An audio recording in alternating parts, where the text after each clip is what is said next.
The first thing we want to do for the problem, given the function f of x is equal to x squared plus 10x plus 14, is rewrite it in standard form. So I would take my x squared plus 10x plus 14, and I can rewrite it with parentheses around my x squared and 10x. From here I go through and I do a completing the square steps. So I'm going to take my 10x, I'm going to have it, square it, and instead of adding it to both sides, I add it and subtract it from the same side of the equation. And again, where I got the 25 from is 10 divided by 2 squared. So 10 divided by 2 is 5, squared is 25.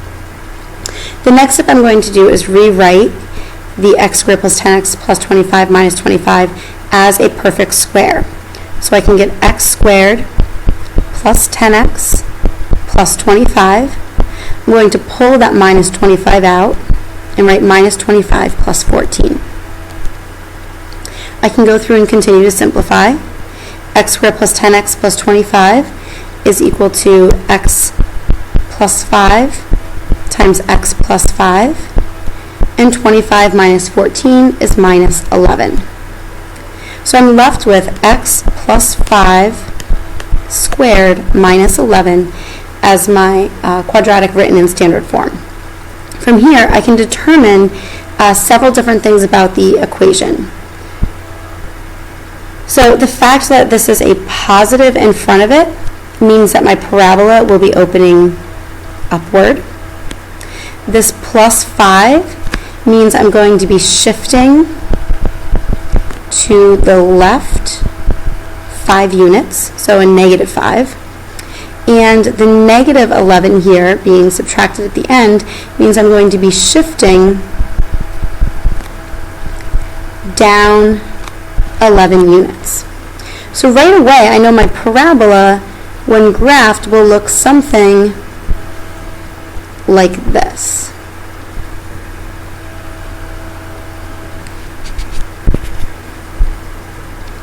And in terms of what the graph would look like, I'm shifting my original parabola of x squared, which is this one here. I'm essentially just shifting that over 5 units and down 11. So that can give me my axis of symmetry and my vertex. So the vertex is going to be your minimum point in this case, this point here, which meant I went over 5 down 11.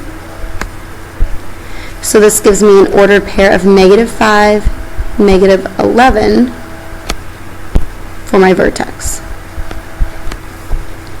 My axis of symmetry is the line that's dividing my parabola in half. So it's that dotted blue line I just drew in there.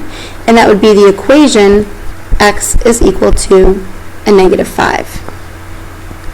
So my vertex, again, was the point negative 5, negative 11. And my axis of symmetry is the line x is equal to negative 5. The last thing I need to do is find my x-intercepts. And for that, I'm finding those 2 points on the graph. To do that, I'm going to go back and use this standard form of my equation and set it equal to 0.